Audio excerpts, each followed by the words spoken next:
예수는 어디로 가시는 거예요? 예수는 여리고성 가시는 거죠. 여리고는 왜 갑니까? 그 이스라엘 가나안 땅의 시작점이 뭐예요? 우리가 알다시피 여리고잖아요. 여리고. 근데 그 여리고를 무너뜨리면서 우리가 가나안 땅 여호수아가 승리한 거잖아요. 그러니까 여리고는 뭐냐? 예루살렘 성전에 들어가는 관문이 뭐예요? 여리고인 거죠. 여리고의 특징은 우리가 알다시피 사람으로는 무너뜨릴 수 없는 견고한 성이에요. 여리고 성인 거죠. 여리고는 뭐로 무너뜨렸어요? 말씀으로 무너뜨렸잖아요. 하나님의 말씀으로 순종하는 발걸음이 닿을 때 여리고 성이 무너졌잖아요. 이 여리고 같은 세상에 주님이 오신다는 거예요. 이 여리고는 뭐예요? 사람의 힘으로도 안 되고 능으로도 안 되는 곳이 뭐야? 이 세상이라는 거예요. 이 세상은, 이 코스모스, 이 세상은 어떤 세상이냐? 줌없이 살아가려고 하는 사람들이 가득 찬 세상인 거죠. 견고하여서 능으로 무너뜨릴 수 없고 힘으로도 안 되는 예수 보혈의 피로만 통과할 수 있는 곳이 뭐냐? 여리고죠. 근데 여리고를 가장 어떻게 해요? 요단강을 건너가야 되잖아. 근데 요단강은 뭐로 건너가는 거야? 할례 받은 사람으로서는 요단강을 건널 수 없죠. 이렇게 모세의 율법으로 법궤를 메고 할례를 받은 사람들이 요단강을 건너갈 수 있었습니까? 못 건너갔잖아. 그렇게 요단강을 어떻게 건너가요? 성령 세례를 받은 사람만이 건너갈 수 있다는 거예요. 성령의 보혈의 피, 성령의 힘으로 예수의 영을 받아들인 자만이 뭐야? 비둘기처럼 성령이 임하면서 이는 내 사랑하는 아들이라고 했잖아. 예수 보혈의 피가 그러면 성령 세례를 받은 것이 뭐야? 물세례가 있던 것이 뭐야? 요단강이잖아. 요단강은 뭐로 건너간 거야? 예수 보혈의 피로 건너간 거야. 예수 보혈의 피. 그게 할례 가지고 안 되는 거야. 아브라함 자손 가지고 안 되고 모세가 받은 율법 가지고 요단강 건너갈 수 있습니까? 못 건너가는 거야. 그래서 우리가 이 세상을 건너가려면 어떻게 해야 돼? 예수 보혈의 피, 성령 세례 받아야 뭐야? 여리고와 같은 강팍하고 악하고 인간의 힘으로 깰 수 없는 여리고와 마주 서게 되는 거죠. 여리고에 가까이 가셨을 때 맹인이 있죠. 이 맹인이 뭐 하는 사람이야? 앞이 보이지 않아서 구걸하는 사람이잖아. 그렇게 지금 우리 사람들의 삶이 뭐야? 앞이 보이지 않아서 뭐야? 구걸하는 시대를 우리가 살아가고 있잖아요. 그게 우리가 이 하나님이 없어서 예수가 누군지를 몰라서 보이지 않아서 구걸하는 시대에 앉아서 오는 절망의 시대에 우리가 무엇을 이야기해야 돼요? 예수님의 이야기를 해줘야 되죠. 예수님의 이야기. 예수님이 보기만 하면, 예수님 만나기만 하면, 예수님 따르기만 하면 뭐야? 너의 인생의 길이 열려! 너의 인생의 문이 열려! 너의 인생의 길을 여시는 하나님을 만나게 되는 거야.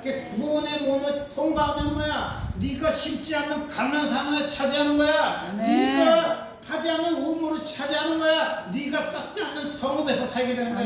그게 가나안의 법칙이잖아요. 그래서 가나안 땅 들어가려면 어떻게 해야 돼? 예수 만나야죠. 예수 만나야 돼. 예수 만나야 돼. 예수 만나서 뭐야? 성령 세례를 받아야 돼. 성령 세례를 받아야 뭐야? 여리고 무너뜨릴 수 있다는 거야. 여리고는 뭐로 무너뜨려? 예수의 말씀으로, 예수 보혈의 피로만 뭐야? 무너지는 것이 뭐야? 여리고예요. 이게 여리가 여리고에 있죠.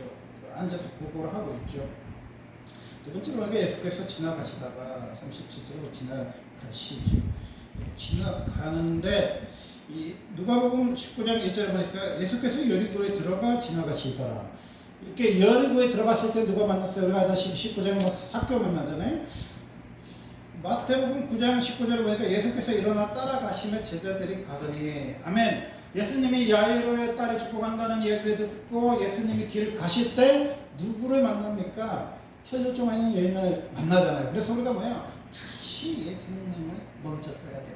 예수 만나야 돼. 이렇게 옛날에 70년대 부흥은 예수님 지나가십니다 그랬잖아요. 예수님 지나가세요. 예수님 지나가. 그러니까 뭐야? 지나가는 예수님을 뭐야? 멈추게 하고 그 예수님은 뭐야? 마음속에 영접하고 예수님을 모시고 내 중심의 삶에서 모시고 사는 것이 뭐야? 부흥이란 말이야. 부흥. 그게 뭐야? 신령 부흥성회인 거죠. 근데 언제부턴가 부흥성회가 유명한 목사님이 오고 뭐 유명한 연예인이 오고 유명한 탤런트가 오고 뭐 돈 많이 끌어모아갖고 뭐 교회 짓고 그게 부흥회로 둔갑했는데 부흥회는 뭐냐? 예수가 지나가신다는 거야. 그 지나가는 예수를 멈추게 하란 말이야. 그 예수를 영접하란 말이야. 그 예수를 믿으란 말이야. 아멘. 예수님 지나가십니다. 예수님 지나가. 그러니까 이번 예수님이 부흥성을 통해서 예수님 만났어요. 예수 만났어요. 네. 예수 못 만난 사람 한 금식하세요. 예수 못 만난 사람은 12시간을 철회하세요. 새벽까지 기도하세요. 그러다가 불 받고 예수님 십자가 경험하고 예수님한테 변화되고 이게 부흥이잖아요. 깨지고 사람들이 의고 대구대구 구르고 성령이 아래로 구르고 위로 구르고 이게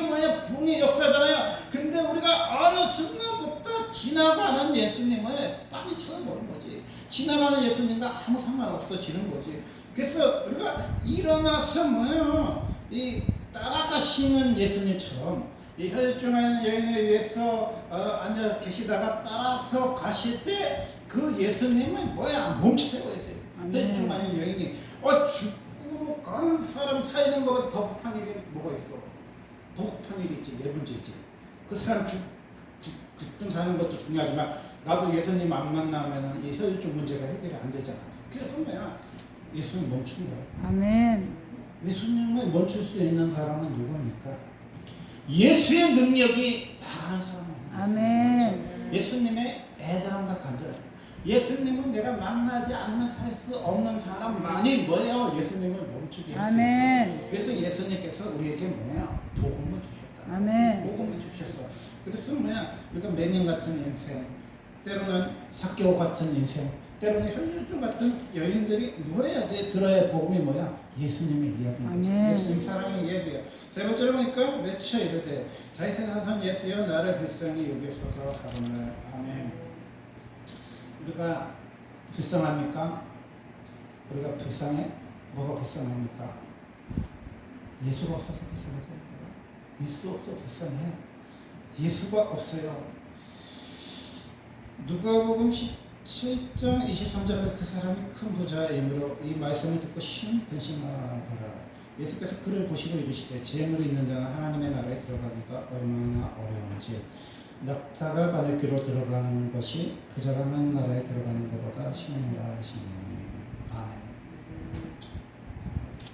우리가 심히 근심해요. 나라가 너무 부유해져서 너무 근심해. 나라가 너무 잘 먹고 잘 살아서 근심해. 나라가 너무 돈이 많아서 근심해. 근데 재물이 있는 자에게 뭐가 없어요? 하나님 나라가 없어. 그러니까 선진국에게는 뭐예요?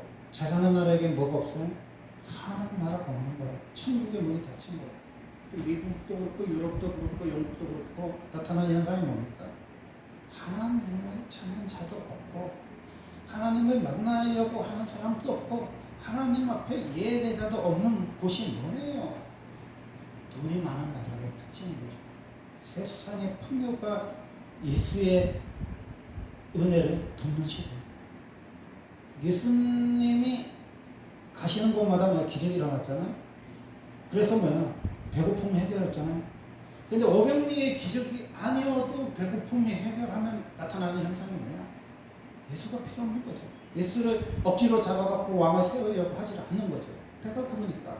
그러니까 배가 부르면 뭐예요? 천국의 문이 닫히는 거예요. 심령이 가난해져야 돼. 애통해야 돼. 국률해야 돼. 온유해야 돼. 마음이 청결해야 돼. 의에 지리고 목마르야 돼. 그래서 예수님 목마릅니다. 예수님 배고픕니다. 예수의 생명의 떡과 예수의 보혈의 피를 주세요.